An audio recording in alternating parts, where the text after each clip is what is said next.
All ready to go? All ready to go. All right. Good afternoon, everyone. I'm going to call to order this meeting of the Agricultural Advisory Committee of Thursday, October 12th, 2023. Can we have someone adopt the agenda, please? Move adoption by Matt, seconded by Brad. Thank you. All in favor? And opposed? Carried. And an adoption of the minutes. And then we'd have the same tag team. Moved by Matt, second by Brad. All in favor? Motion's carried. Thank you. Oh, and before we start, I almost forgot, we have a new member, Spencer Hung. You're a new member at large. Thank you for joining us. Maybe we should quickly go around the table because you probably won't know the rest of the board members, so if we could do that. Maybe we'll start with Brad at the meeting here, and then we can go to those online. Start. I'm Brad Judiger, chicken farmer in Sumas Prairie, Abbotsford. I represent the BC Poultry Association. I'm Kim Sutherland. I'm from Ministry of Agriculture. I'm just here as a provincial liaison. Patricia Ross, City Councillor, Chair of this committee. Good afternoon, Mark Neal, General Manager, Planning and Development Services. Rob Isaac, General Manager of Engineering. Matt Dykeshorn, dairy farmer in Sumas. Okay, and those online, do you want to introduce yourselves? Just maybe, thanks. Go ahead. Pradeep Agnihotri, General Manager of Operations. Randy Friesen with the Friesen Group, member at large. Spencer Hung, member at large. Great. Thank you. All right, we only have one item on the agenda today, but it's a big one, so staff would like to introduce that item. Yeah, we got one item for the committee today, item 6.1. It's an ALC non-farm use application for property at 2016 Interprovincial Highway. Alan Campo, their planner, will provide an introduction, and following that, the applicant would also like to provide a presentation. So Alan, over to you. Thanks, Mark. Good afternoon, everybody. As Mark said, this is a non-farm use application for the subject property at 2016 Interprovincial Highway, which lies within the Agricultural Land Reserve. The proposal is to utilize the full design capacity of the existing anaerobic digester facility that was approved approximately 2009, 2010, and what they are looking to do is to increase the allowable percentage of non-agricultural feedstock for the existing anaerobic digester from 25% to 49%. So just in terms of context, the property is located on the eastern end of Sumas Prairie, adjacent to the base of Bitter Mountain.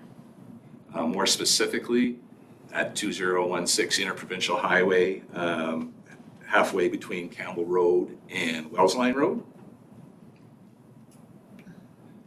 The subject property is approximately 9.6 hectares in size, and again, lies within the Agricultural Land Reserve. The property is designated Agriculture 2 in the official community plan, Agriculture 2 lowlands. And the current zoning of the property is the Agricultural 2 zone. The soil classification for the property is designated sand and silt. This is just the aerial photograph of the subject property, and the larger inset is just magnifying showing the existing anaerobic digester facility and other improvements on the property. The proposal complies with the zoning bylaw. And like I was alluding to a little bit earlier, a site-specific text amendment to the A2 zone to allow the anaerobic digester on the property was adopted in 2010.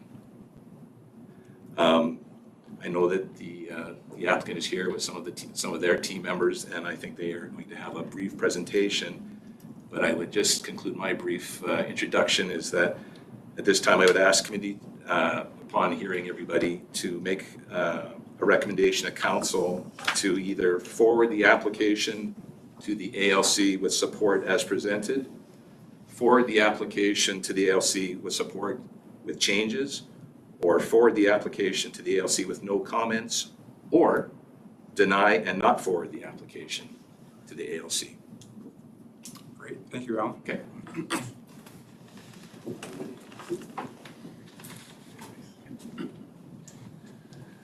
Thank you very much, Alan. By the way, I sound way worse than I feel, so don't let me scare you. I've been carrying this around for a couple of weeks, so you're all safe. It's all good.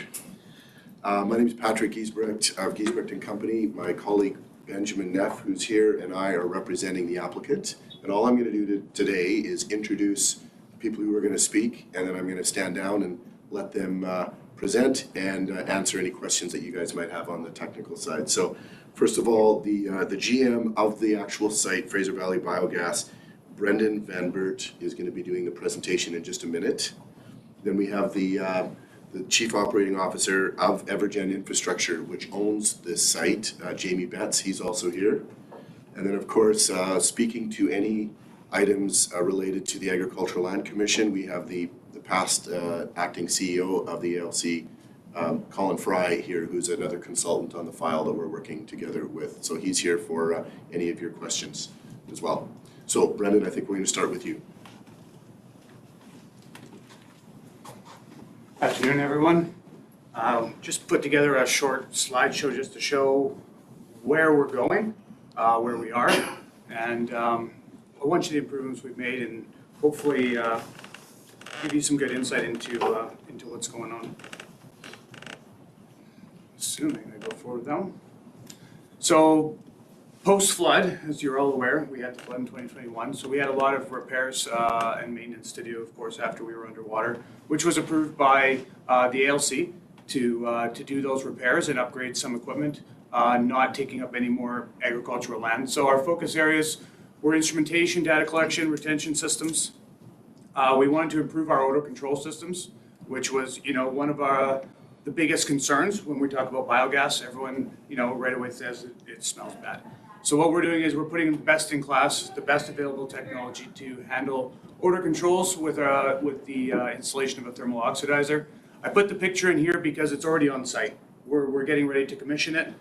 It's not something we want to do or thinking about doing. It's already there, and we're moving forward with it.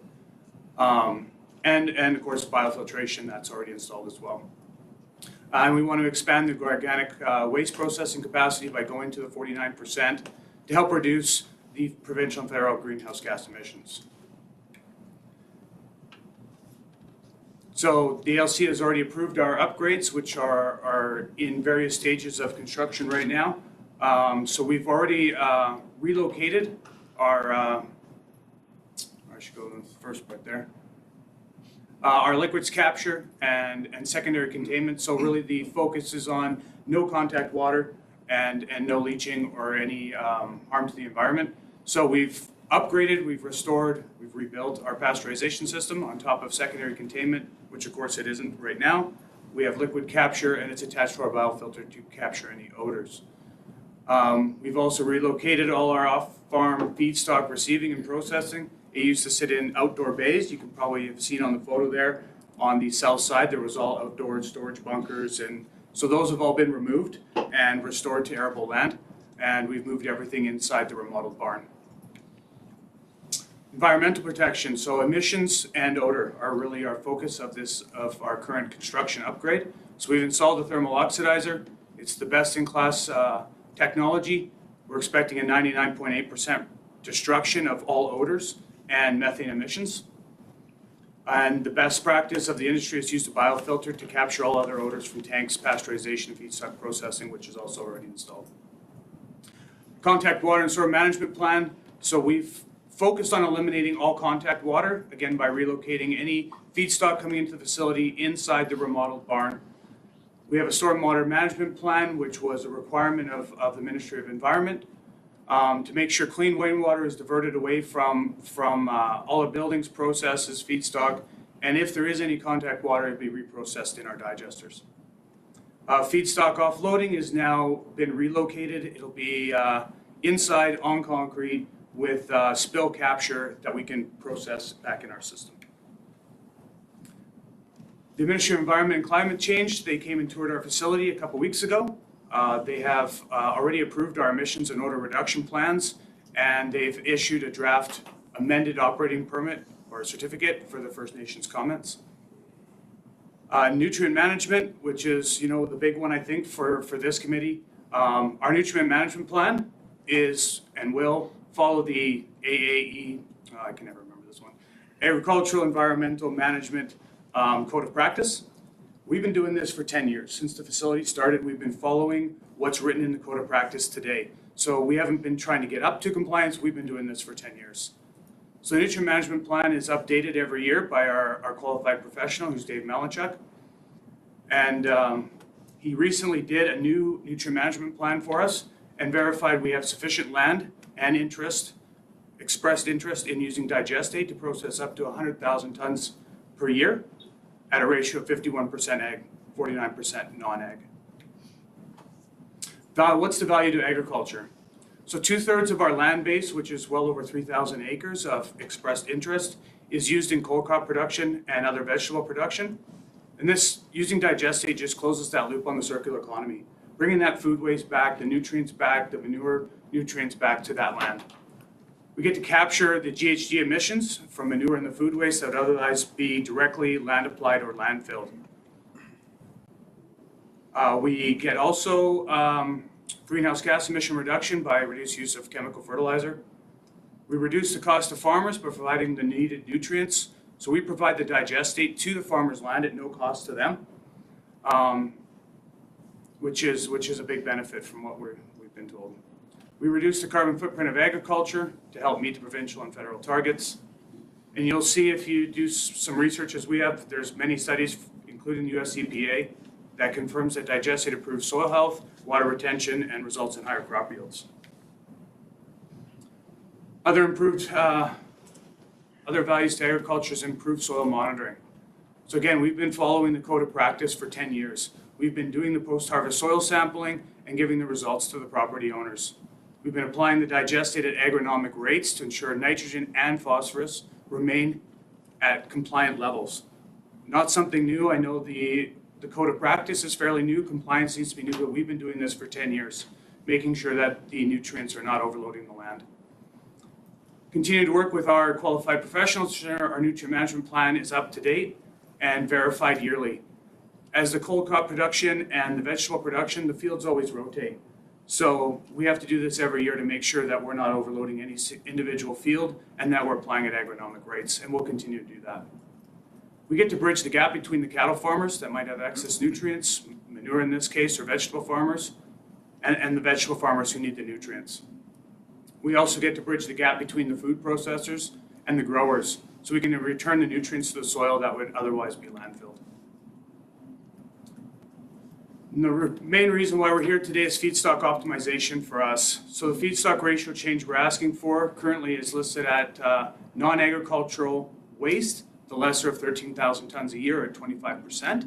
And we've requested that ratio be changed to match the other two biogas, on-farm biogas facilities in the province to 51% agricultural waste and a maximum of 49% non-ag waste. Our rationale currently in our operating certificate, we don't have a limit on agricultural feedstock that we can process. But the way our existing permit is, we're required to process 52,000 tons a year in order to be able to process the 13,000 tons of non-agricultural waste. So the current ratio limits our manure processing capacity due to the economics of lower gas production potential from manure.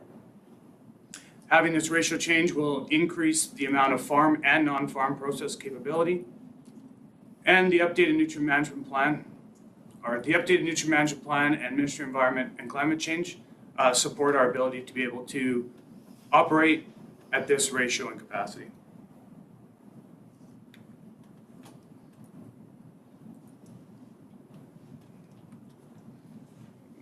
I don't know if there's any questions on that one. Any question as it relates to the site or the application or the rationale? Anyone? You mentioned 100 or up to 100 tons a We need a year motion on you're that? applying for. What ratio is solid to liquid? Like how many tons once it's processed? So I use the 100,000 tons as an example. We had Dave Melanchuk do a nutrient management plan. If we were to take in 100,000 tons a year, 51% being egg waste could be solid or liquid, and the 49% non-egg waste could be solid or liquid. So when the digestate comes out, it's 96+% liquid when it's applied to the fields. Okay. But if I could just add a comment on this, some historical context here. Correct me if I'm wrong, but this was the first of its kind in the province, correct? And so it was the first one and the only one that was limited to the 25-75%.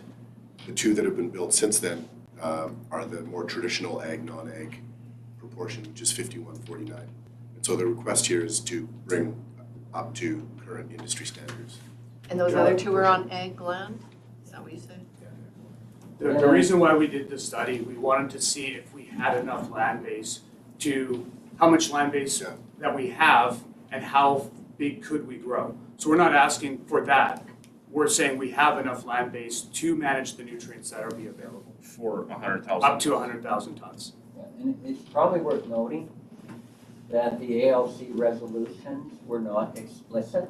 The 25% is stated in the MOE approval, not the ALC approval. Interesting. And Colin, who was there at the time involved with this application, there are no limits stated.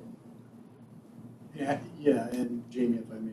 Yeah. And really, when the commission first approved the anaerobic digester in 2009, I believe, it was 100% egg waste. And the commission, as Patrick pointed out, was cutting their teeth on this. This was new technology to them. It wasn't new in other areas of the world, but it was new to the commission. So they wanted to go slow, so they initially put it at 100% egg waste. But within a year later, they came back and modified that to introduce non-agricultural waste at a ratio consistent with the nutrient management planning. They didn't put a specific figure on it. In the decisions, neither decisions, is there a volume specified for either ag waste or non-ag waste, and there's not a percentage argued either. So when the first nutrient management plan went out, I believe the memory serves me correctly, it was somewhere in the neighborhood, and it was identified as an initial ratio of 70 to 30, 70, something like that. 75-25. That was, well, So it was like 79-21 or yeah, something like that. So that was in the nutrient management plan. Yeah. And then subsequent to that, just to the other two, one was in Delta and one was in Chilliwack. And having been at the commission, we looked at what was done on the Fraser Valley biogas to give guidance for these other reviews. And in both of those cases, the ratio that was identified was 51-49. Purpose being is the commission wanted to keep these activities in the ALR agriculturally centric. So it wasn't going to skew to 10% ag waste and 90% non-ag waste. So they wanted to maintain that focus, so they kept, in the latter two cases, they identified the ratio of being 51-49. So, first of all, the commission looked to the guidance of the decision being made in the first instance, and that gave them comfort, because some of them came a few years after the fact. They were gaining knowledge on these anaerobic digesters, and they increasingly became more comfortable with the non-ag component coming up to 49%. Any other questions? Yeah, so I have two questions. One is involving the odor control. And so you said that you're using thermal oxidizer and biofiltration. So, and I, like currently, or before the flood, were you using biofiltration?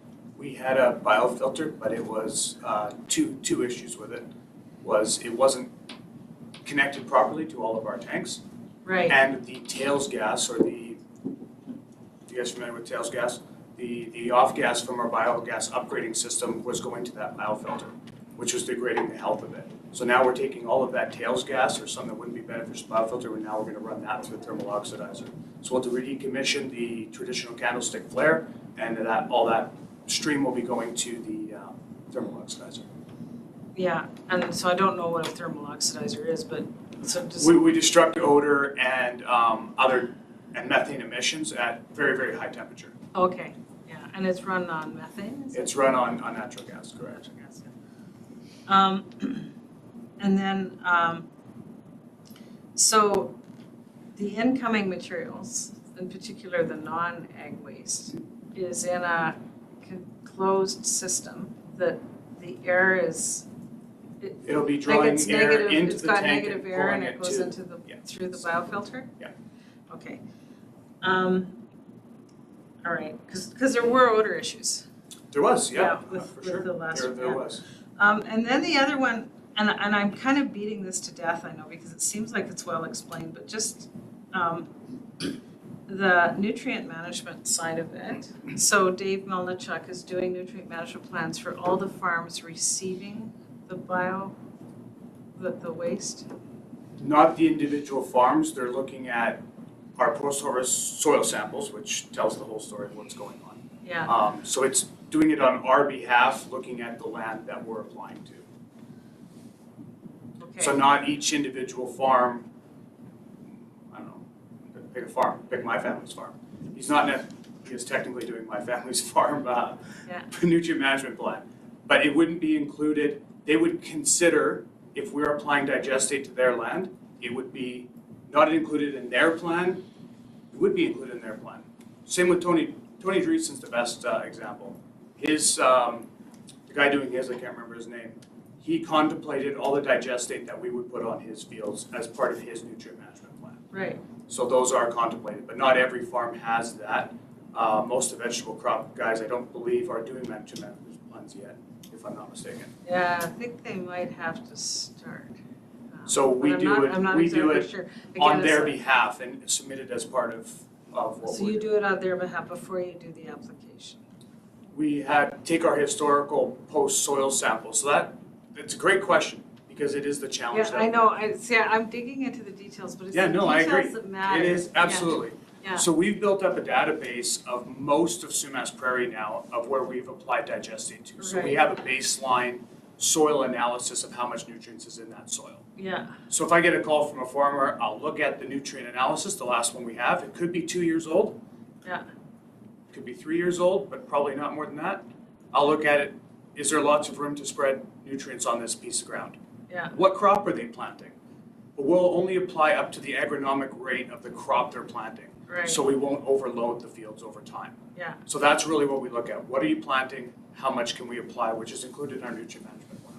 You Okay. accounting for what they've applied in between when you were last there? That's a great question. We can't account for that necessarily, other than conversation. Because we don't get to do a pre-planting soil analysis, because they'll call me and say, I need it done today. So there's not time to take that analysis and then go run with it. So following the code of practice, say they're planting forage corn. We know we can spread X amount of gallons per acre, and that will be the crop uptake for the year, so we won't exceed that. Because we don't know what the soil does, so we know that it will use up those nutrients in that year. And that's how we apply. And what do you use to apply it? Like what sort of machinery? We have a liquid manure spreader. Okay. Either our own or we'll contract it out, but 99% is done by us.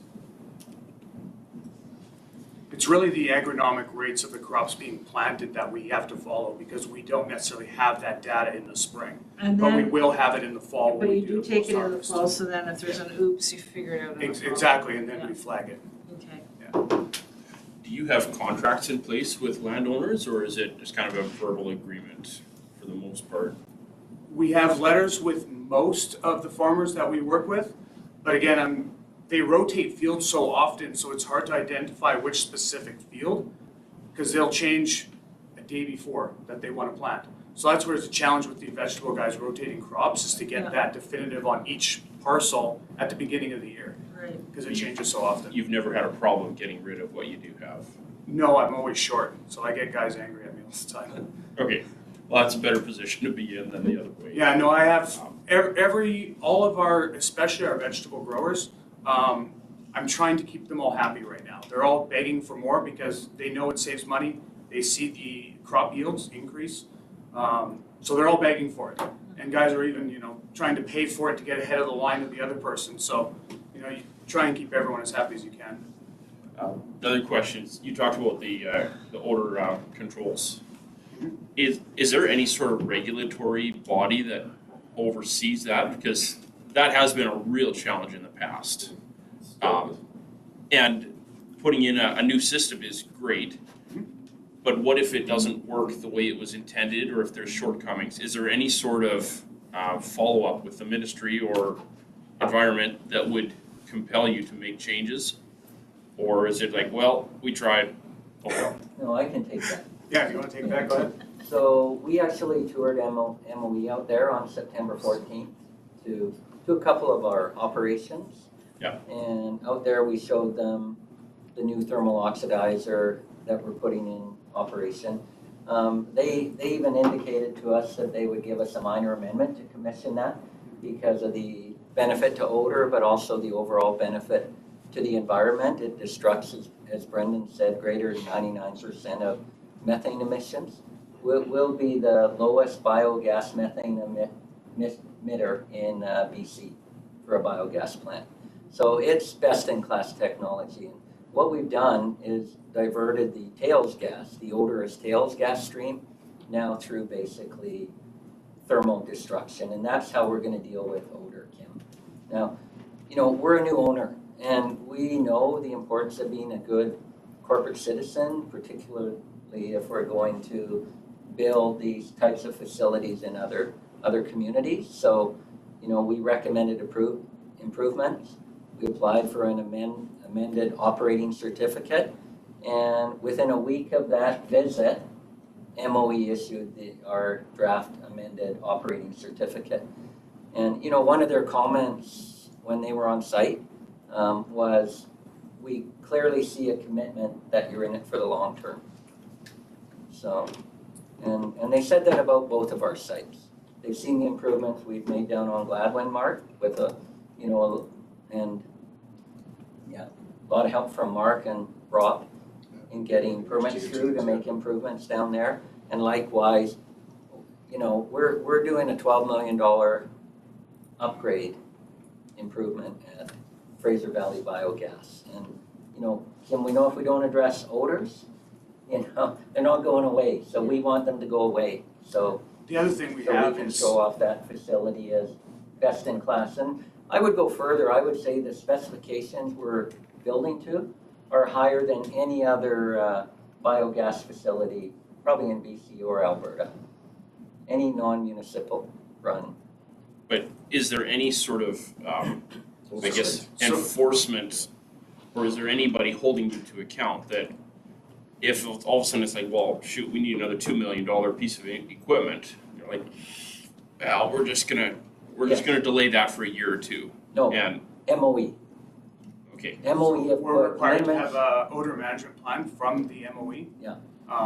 And then I work a lot, our closest neighbors is the Timmermans, so I have a lot of dialogue and conversation with them. They've been very unhappy. If you talk to them today with the steps we've already made, they're a lot happier, and we'll take it the rest of the way. We know we have to make sure odors don't leave our property and don't bother the neighbors. We want to build more of these sites, and that's the only way we're going to get to build them is if they don't smell. Those are very good questions.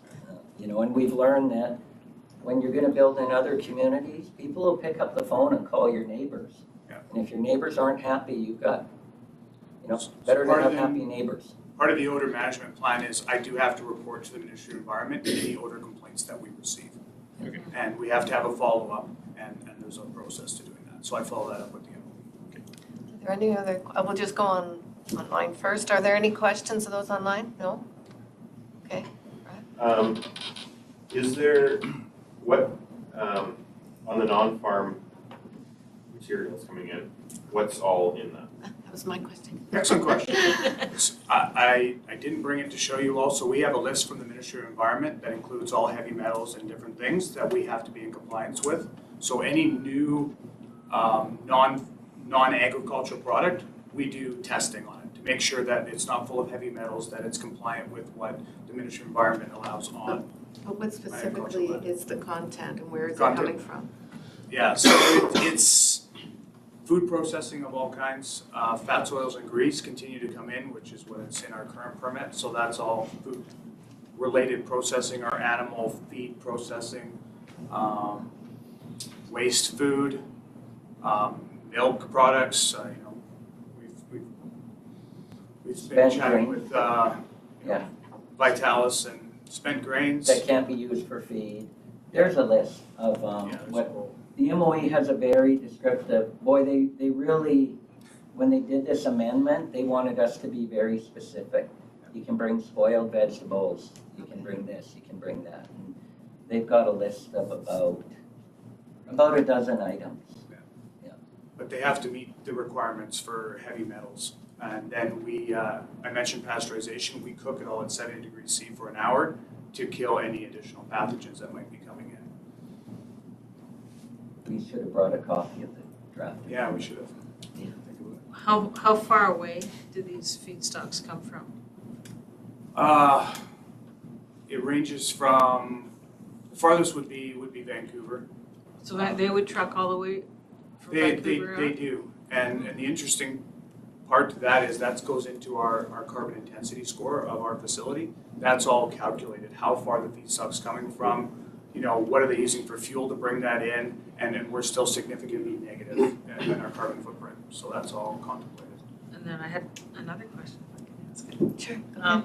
Yeah, so I just, and this, again, like I have never gone into this professionally, but what is the nutrient makeup of the digestate, like nitrogen, phosphorus, the NPK? I should give you the actuals. I can pull it up if you like, or I can give it to you after.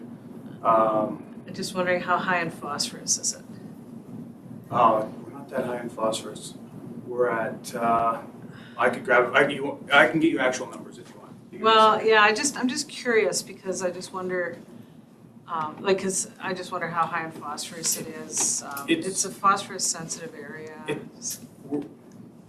We're actually not on the phosphorus sensitive area, but we do balance for phosphorus. Okay, I'm just trying to figure out. We're outside of both aquifers identified in the AEM code, yeah, okay. Yeah, we're outside both.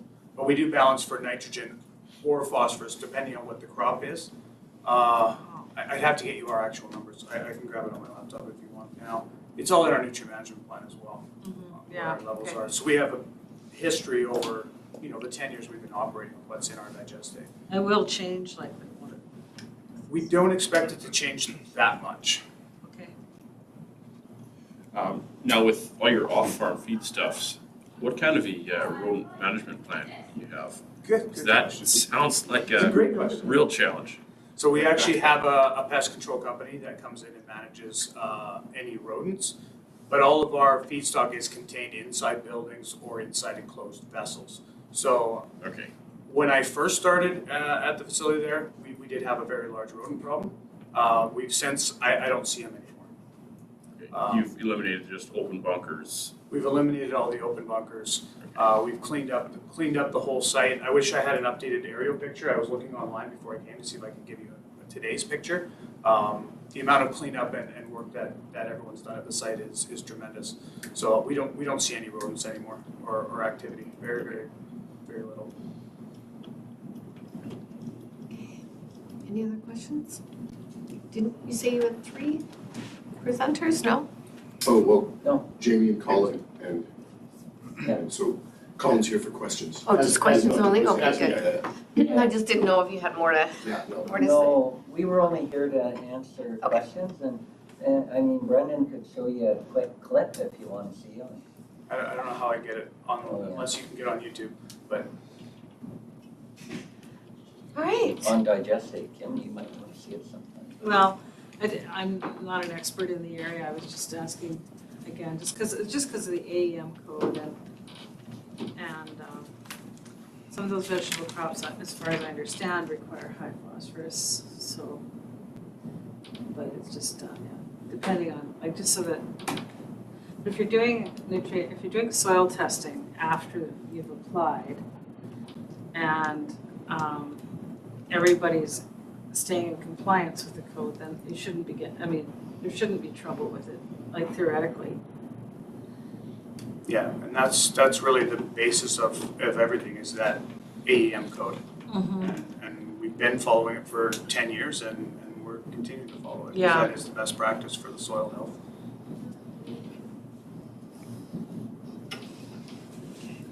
So just one further clarification. So the non-agricultural waste that you're taking in, you have to document everything that you're taking in that has to be reported to Ministry of Environment? That's right. And Ministry of Agriculture, or just Ministry Just of Ministry of Environment? Environment.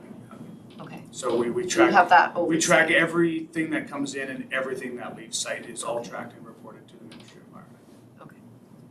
The type, the location where it goes, we maintain a log of every field that sees digestate.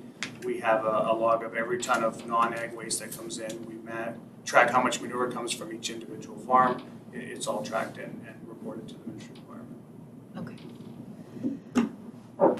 All right, committee, any more further questions or comments? If not, we need, Spencer? I do have a question regarding the heavy metals and the non-ag feedstock. How does it enter the system? Oh, I mean, that's a good question. So the heavy metals, there's a table in the Code of Practice, and Ministry of Environment just referenced that. In fact, they pulled that table, and those are limits that we have on heavy metals, but this is really food waste. So, hopefully we don't have high levels of heavy metals. These are food products. So, so we would be surprised if we had a metals problem, but something would have to get contaminated somewhere. Either, the heavy metals could come in. We're regulated by the same metal limits on the manure, so there'd have to be some kind of unusual event to get any kind of heavy metals into the into our digestate. Into the stock, yeah. Yeah, some kind of major unplanned upset somewhere. But you're still on the look for them. But we're on the look for them. They want to make sure there aren't heavy metals contaminating fields in the Fraser Valley. And we sample our digestate before it ever gets applied, and we do check for heavy metals to ensure that we're not applying that. And Brendan mentioned we've been complying with this for over 10 years now. We've been having to do this sampling for years. So we're not really expecting any heavy metals in the material. Hopefully that answers your question, Spencer. So it hasn't happened in the past. It's just a precaution, regulation? No, it hasn't happened in the past, but it's in the Code of Practice, so we need to be compliant with the Code of Practice. It's on the list of things you have to look for. And we have to look for it, and we've never had an issue. Okay. Yeah. Thank you. I think when Brendan brought it up, he was just saying that if we go to a new supplier, that in our Ministry of Environmental permit, it makes us sample and confirm that in fact, the wording is something along the lines of, you have to make sure you've taken a representative sample to make sure metals aren't present. And if they are present, you can't take it. Because you want to make sure somebody's not, stuff you're taking in, somebody's not sneaking stuff in there they shouldn't be, so. Correct. Yeah, get that. Yeah. Good. Yeah. All right, anyone else? If not, can we have a motion on the floor? Anybody? Make a motion to support as presented. Okay, thank you, Matt. Do we have a seconder? I'll second. Thank you, Randy. Any other comments or questions? All right, call the question. All in favor? Any opposed? None opposed. Motion's carried. Thank you. And I do invite you all to come for a tour here. when they have time available. Sure. I'll show you around. Yeah, I'd like to see that actually. When we finish the rest of the construction. Yeah, a lot of it's All right, spent grade. thank you. All right, Yeah, there's a significant. any new business items the committee would like to? Thank you. Thank you, everyone. Thank you for coming. Any new business items anyone needs to raise from their organization? I have a question. I'm working on replacing a house after the flood. And I was talking with my builder, and he had mentioned that I have to basically I need a soil deposit permit even to bring in gravel for footings. And he had said that I need one from the city and then one from ALC as well. Is that actually the case? Who wants to take it? I'll take the ALC one. So the ALC does have a notice of intent application process where if it's greater than 1,000 square meters, whether it's a driveway or house or another building, that triggers what's called an NOI, notice of intent with the ALC. And that has to be obtained prior to the building permit being issued. So that's the ALC side. Rob can speak to the That's city for permitting. 1,000 cubic meters. No, 1,000 is area-based, not volumetric. So your footprint of your house, your driveway, Oh, okay. or sheds or whatever is 1,000 square meters or greater. No matter how thick it is. That doesn't matter for Okay. the ALC. And the soil permit, if it applies with the ALC regulations, the soil permit is just making sure that when the material gets brought out there, that there's no damage to the roads and there's, as part of making sure there's a building permit for the works to make sure that it's not expanding beyond the footprint of the building. Okay. So the ALC, if the yard site, say, is under 1,000 square meters, that's not applicable to ALC. Correct. Yeah. Okay. Because he had mentioned that, yeah, even bringing in one load of gravel, you need ALC approval. I was like, that just does not make sense. So maybe we can. We can take that We can, offline. yeah, we can have a little chat about that after we adjourn Okay, offline, if that's okay. but I mean, it's an ALC thing that, I get it, but um, it's like specific to, specific Your to my issues, case, so, but yeah. just soil deposit in general. I know the city has had that on their radar. And we've got a neighbor who's been hauling in for probably 7-8 years to one farm. It's on Angus Campbell. The city's aware of it. We've reported it a couple of times. I know other neighbors have. They have a building permit, but they have literally lifted their entire farm 2 to 3 feet. So it has nothing to do with their building permit. It's just somehow the city is turning a blind eye to it. I'm just Okay, kind of well, curious. we'll chat about that offline then, and maybe you can give them more specifics. Okay. Great. Thanks, Matt. All right, no one else? All right, we just need a motion to adjourn. Moved by Brad, our tag team for today, and seconded by Matt. All in favor? Motion carried. Thank you, everyone, for coming. Appreciate your time.